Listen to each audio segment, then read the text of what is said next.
Isley Brothers family battles that tore the group apart.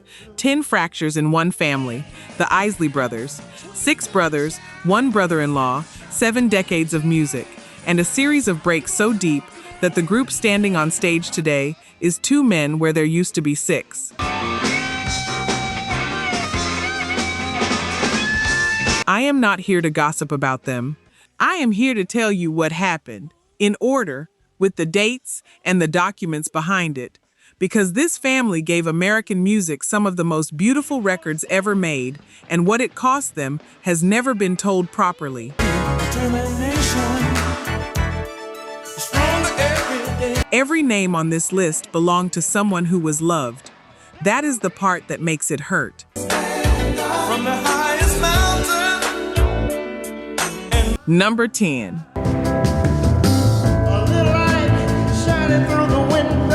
Before I tell you about a single argument, a single lawsuit, a single brother walking out of a room, I need to tell you about the brother who was never there for any of it.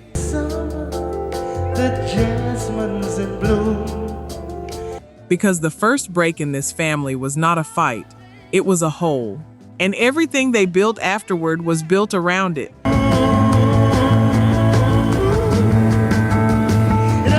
His name was Vernon Isley, Cincinnati, Ohio, the youngest of the 4 boys who started this thing.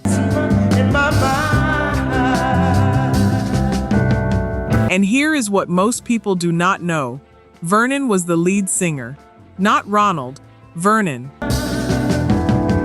See the curtains hanging in the window. Their father had been a professional vocalist. Their mother played piano behind them at church, and out of 4 sons, the one out front was the baby.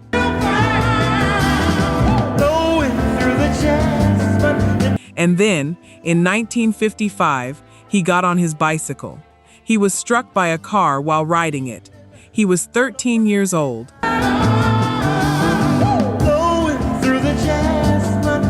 The group did not regroup. They did not reorganize. They stopped.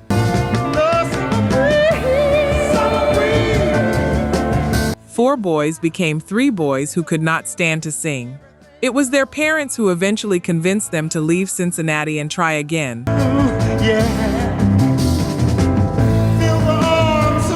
And in 1957, the family moved, and the brothers started over in New York as a doo-wop act nobody wanted. And Ronald, the tenor, the one standing behind Vernon, stepped forward and took the lead.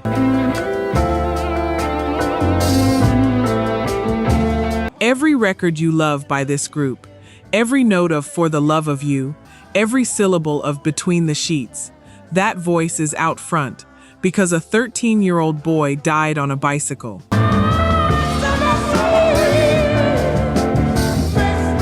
And I need you to hold that for a moment, because it tells you what kind of family this was from the very beginning.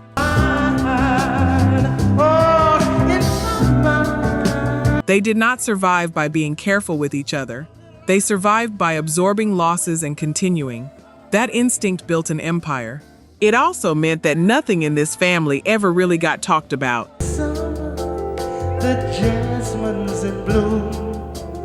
If Vernon Isley's name is new to you, you are not alone. He has no records. He has no photographs most people have ever seen. He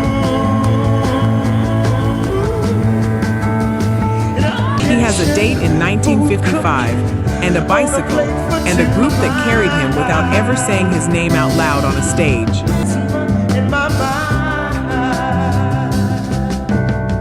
Number 9.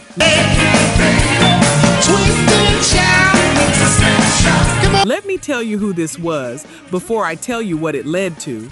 Her name was Elaine Jasper.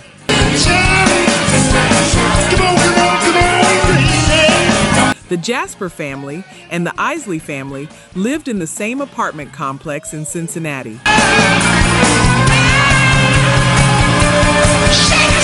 7 Jasper children, 6 Isley boys.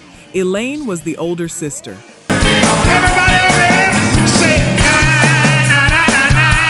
She married Rudolph Isley in 1958, before Shout, before any of it.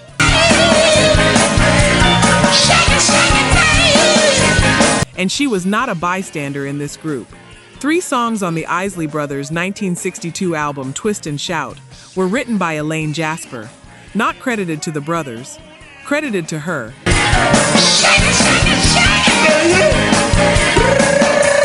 And she brought her little brother with her.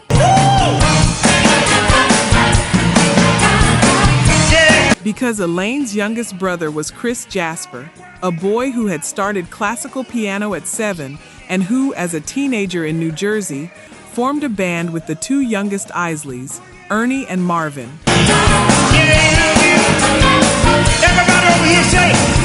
3 kids in a trio, playing local gigs while the grown men in the family were on television.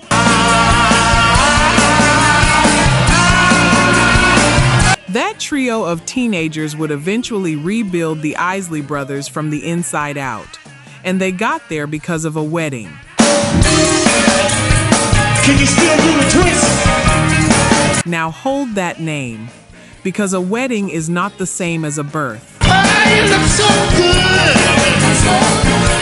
You know you got. And 26 years later, when this family finally split in half, the line did not run down the middle at random.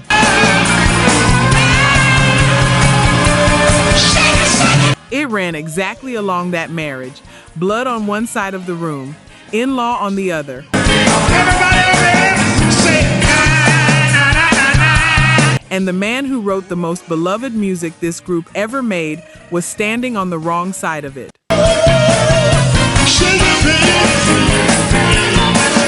Let me be clear about what I am saying. Nobody drew that line on purpose in 1958. Elaine Jasper married a man she loved and stayed married to him for the rest of his life.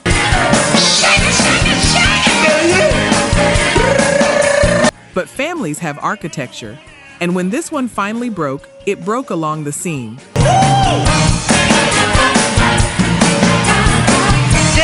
Some of you already know where this is going. If this name was in your house growing up, the whole family, all of them, you already understand what I mean.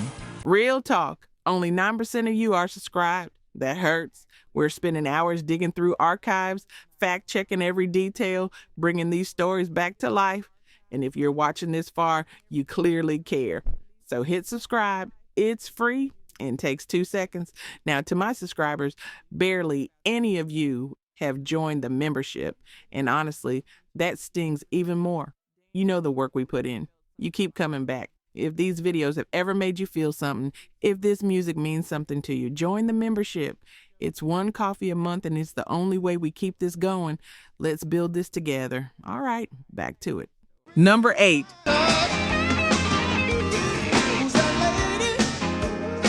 Before the album, The Kid. Because there is a boy in this story who grew up in a house where Jimi Hendrix slept in the spare room, and nobody in America has fully reckoned with what that did to him.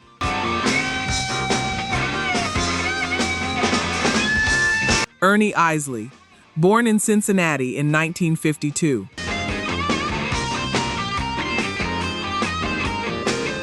His brothers started their own label, T-Neck Records, in 1964 and hired a young guitarist for the road band. According to Ernie, it was O'Kelly who found Hendrix and brought him in, got him a job with the band, and let him live at their mother's house.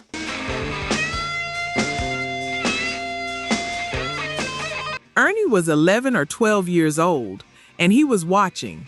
9 years later, he plugged in on a record called That Lady, and R&B was never the same.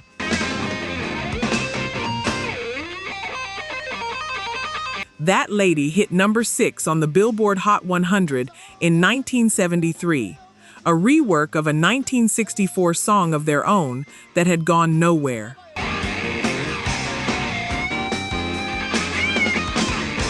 The album it came from marked the highest the veteran group had ever charted, and it was the first Isley Brothers album to be certified gold.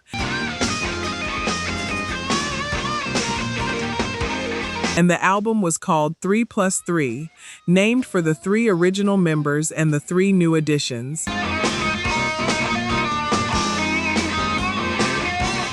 Sit with that title for 1 second. Not the 6, not the Isleys. 3 plus 3.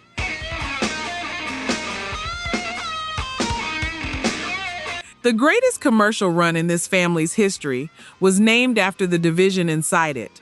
2 groups under one name, and everybody involved knew the arithmetic.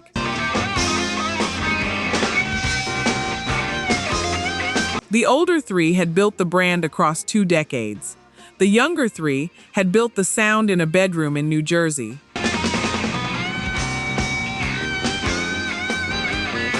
For about 11 years, that arrangement produced miracles.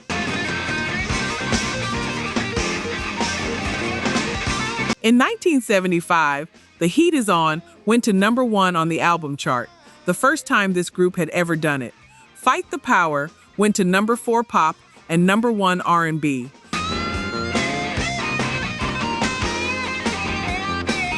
And whether the older brothers ever truly saw the younger 3 as equals or as employees with the same last name,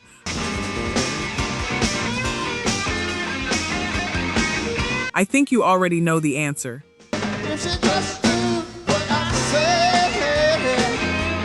Number 7. Chris Jasper. Born in Cincinnati in December 1951.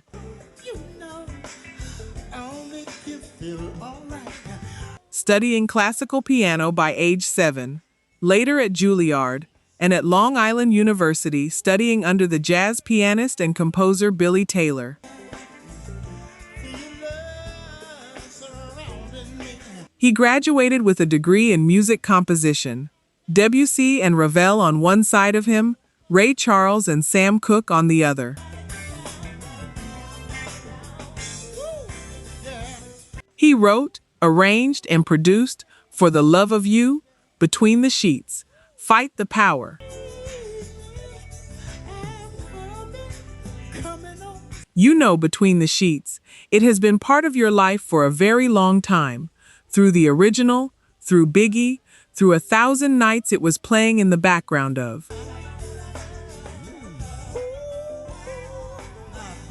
But knowing that song and knowing what it cost inside that family are 2 different kinds of knowing. Let me give you the second one.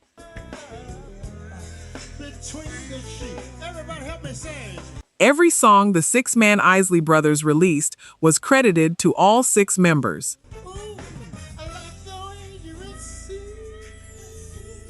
Jasper said later, after the split, that as time went on, he had done most of the lyric writing, while he and the younger Isleys had built the music. 6 names on the paper, fewer hands in the room, and I want to be precise about this, because precision is the whole point.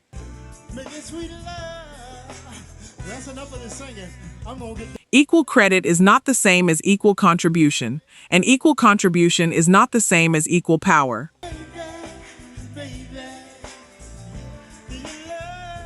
Those 3 things came apart inside this family, quietly, across a decade of platinum records.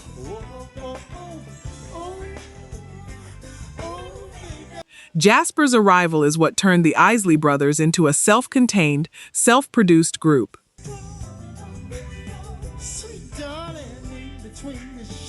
Not a vocal trio with hired musicians, a band that wrote it, played it, produced it, and owned the master of its own sound. And I will say clearly what most people won't. The man who did the most to make that possible was the one man in the room whose last name was not Isley.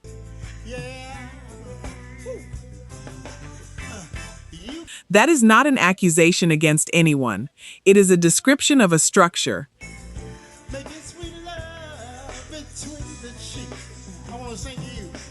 And structures like that do not hold forever.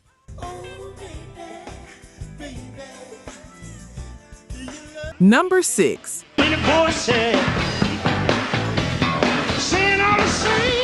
Marvin Isley was the youngest, and before I tell you what he walked away from, I want you to know what he was walking away from.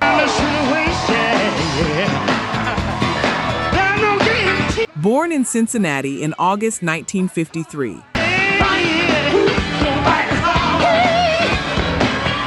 He was playing on his older brother's records, including It's Your Thing, while he was still in college. That bass line under Fight the Power, For the Love of You, Harvest for the World, that was him. He had been in the family band since he was a teenager. He had never had another job, and in 1984 he left. So did Ernie. So did Chris. Give it up all around me. Here is what it was actually about, and it was not artistic temperament.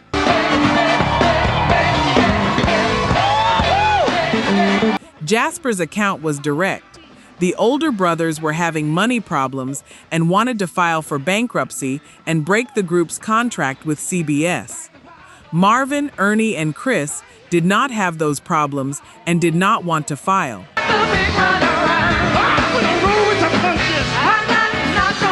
That disagreement, plus what Jasper called financial inequities, is what ended the group.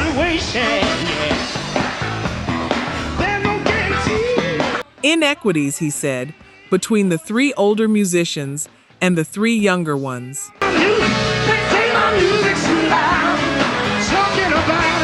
Read the fault line again. 3 older, 3 younger. The album title from 1973 had not been a marketing idea. It had been a map.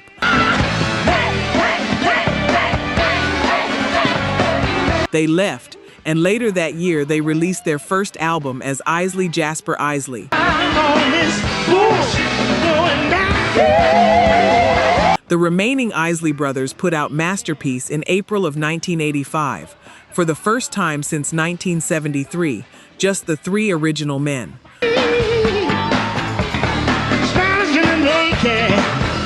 One family, 2 record deals, 2 sets of lawyers.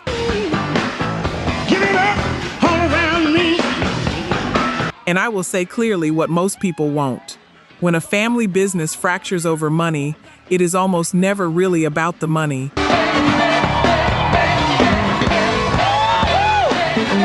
It is about what the money says about who was valued.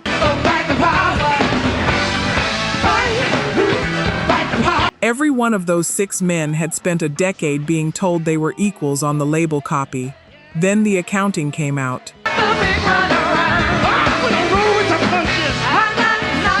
Number 5.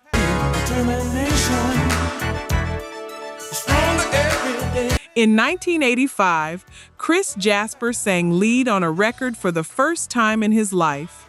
He was 33 years old. Isley-Jasper-Isley was self-contained and self-produced, with Chris as lead singer and still the primary writer, producer, and arranger.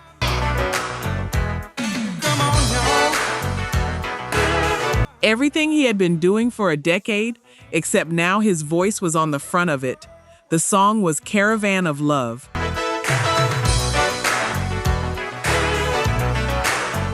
It went to number 1 on the Billboard R&B chart.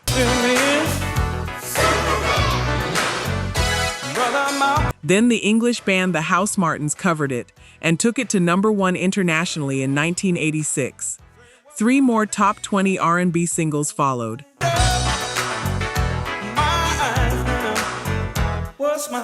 Understand what that means. The 3 men who had been described as the junior half of the group walked out, and inside 18 months they had a number 1 record without the Isley Brothers' name attached to it.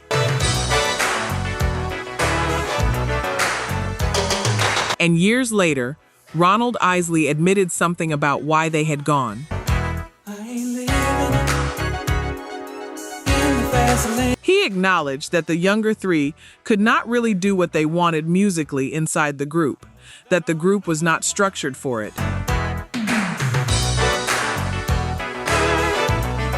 And he allowed that he had probably been too bossy with them, more like a father than a bandmate, and that eventually they were always going to go and do their own thing. Every day, kicking plenty, That is an honest thing for a man to say. It is also an admission that the fracture was not an accident of business.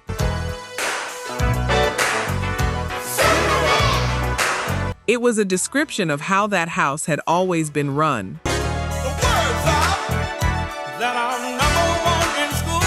And whether he understood that in 1984, or only saw it clearly looking backward, I think you already know the answer. Number 4.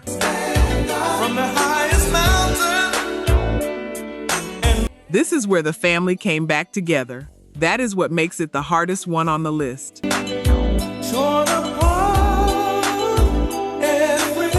Isley-Jasper-Isley lasted 3 albums and ended in 1987. I'm your brother, don't you know? Jasper's explanation was simple and it never changed.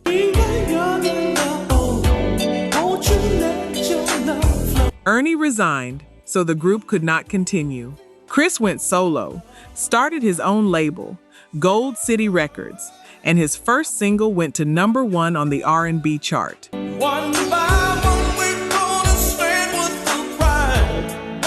in 1991, Ronald put the Isley Brothers back together with Ernie and Marvin. Both Isleys went home. The Jasper did not.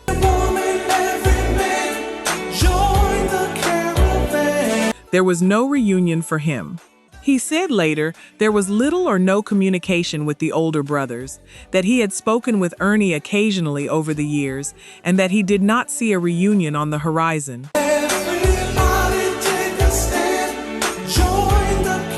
Asked about his biggest disappointment, he said it was how the Isley brothers fell apart, both as a family and as a group.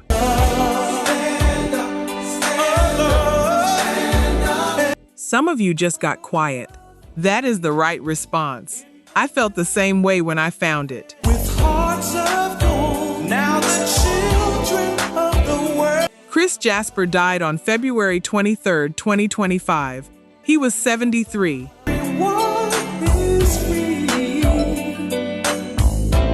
He had been diagnosed with cancer that December. The Isley brothers put out a statement calling him a musical genius and an extended member of the family. And if this is the first time you are learning that Chris Jasper is not on the stage, that is not your fault. But it does not have to stay that way. I'm your brother. Some of you are going to go look him up when this is over. Good. That is exactly the point. I'm your brother. Number 3. Marvin Isley again, because he is the only man in this story who was on both sides of the split and refused to act like it.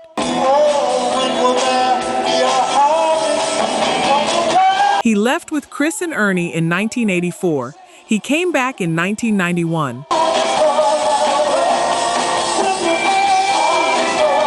And through all of it, he stayed in contact with Chris Jasper. Almost daily, Jasper said, right up until the end.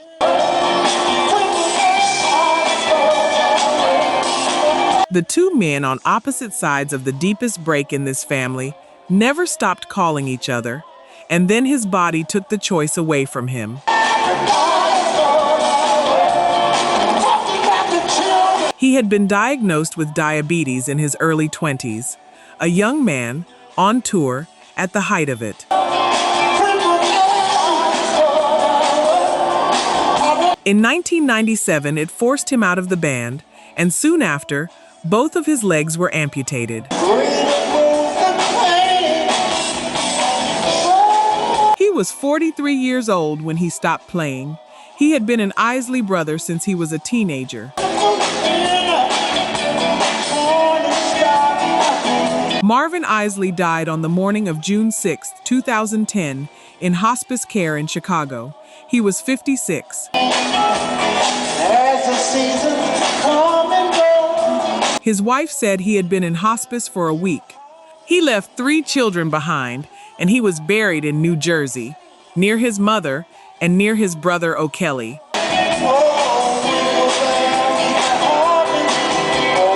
I want to be clear about what I am saying here.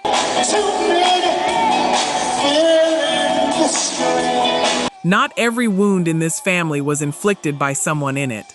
Some of it was just time, an illness, and the ordinary arithmetic of 6 men and 1 century. But the effect is the same. The room kept getting smaller, and the arguments that were never settled stopped being settleable.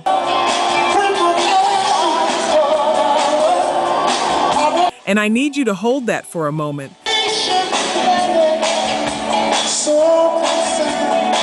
Because the last 2 entries on this list happened after these funerals. Not before, after.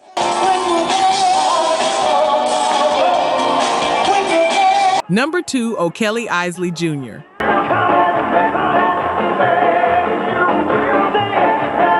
Let me tell you who he was before I tell you what happened to his name.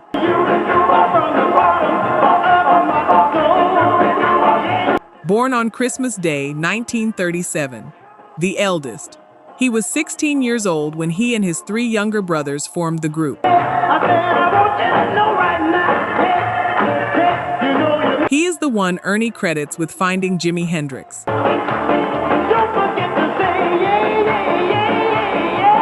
On the Masterpiece album in 1985, it is Kelly singing most of the lead on the ballad, with Ron behind him.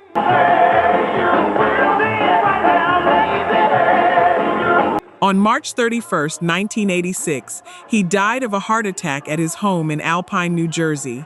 He was 48. He left 2 sons.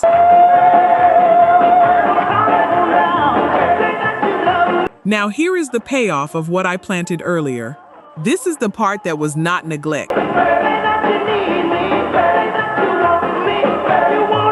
On October 31, 2005, a federal jury in Los Angeles convicted Ronald Isley of 5 counts of tax evasion and 1 count of willful failure to file a tax return for concealing millions of dollars in income.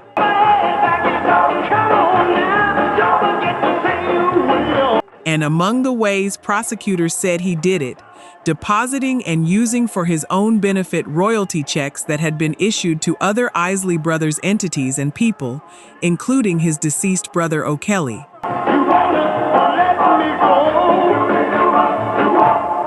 Checks made out to a man who had been dead for years. Cashed. In September 2006, he was sentenced to 3 years and 1 month in prison and ordered to pay $3.1 million in back taxes.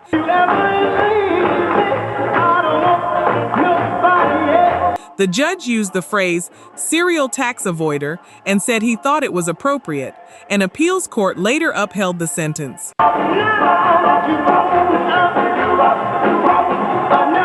Let me be clear about what I am saying. And let me be careful about it too. Ronald Isley is one of the greatest vocalists this country has produced. That is not in question, and it never has been. What a federal jury found is also not in question. Both of those things are on the record.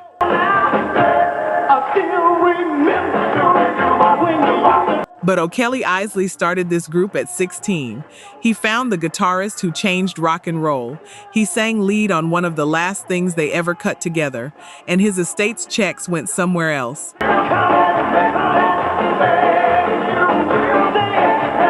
Talent without accountability is just genius with the receipts missing.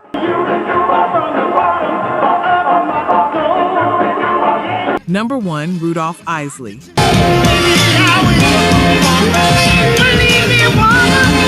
Let me tell you who this was. Born April 1st, 1939 in Cincinnati. Second eldest.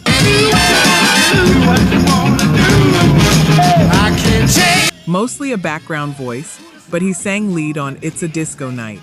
And he was in the harmony on Livin' in the Life and Fight the Power.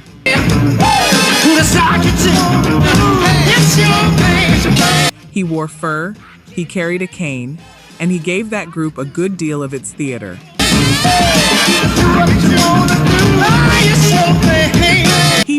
Elaine Jasper in 1958 and stayed married to her for the rest of his life.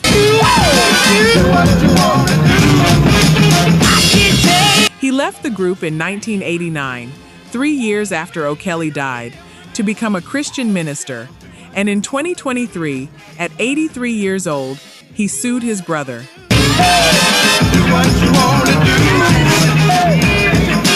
The paperwork tells it plainly. On November 2, 2021, Ronald applied to register the Isley Brothers trademark as a sole individual.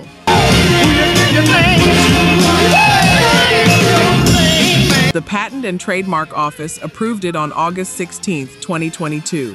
On March 20, 2023, Rudolph filed in Chicago federal court, asking a judge to declare the name jointly owned and to make Ronald account for and pay him half.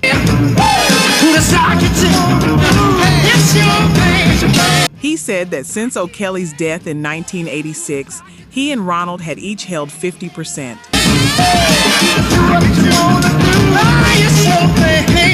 Ronald's attorney argued the opposite, that a trademark belongs to whoever is actually using it in commerce, and that Rudolph had not been part of the brand since 1986. That landed. I know it did. Take a second.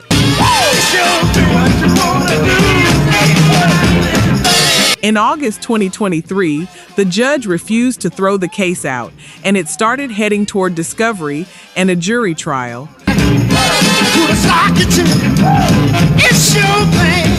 And from the bench, Judge Thomas Durkin, looking at 2 Rock and Roll Hall of Fame inductees, 2 Grammy Lifetime Achievement winners, both in their 80s, told their lawyers to settle it and spare these men.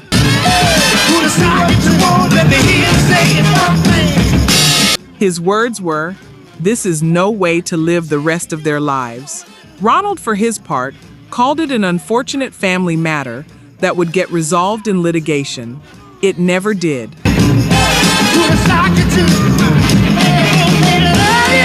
On the morning of October 11, 2023, Rudolph Isley died peacefully in his sleep at his home in Illinois, with Elaine beside him. He was 84.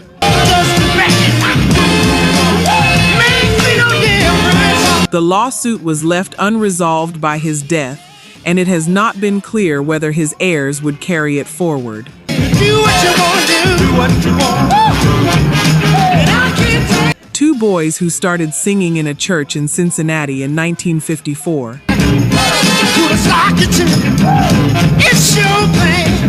70 years later, the last conversation their lawyers were having was about who owned the family name.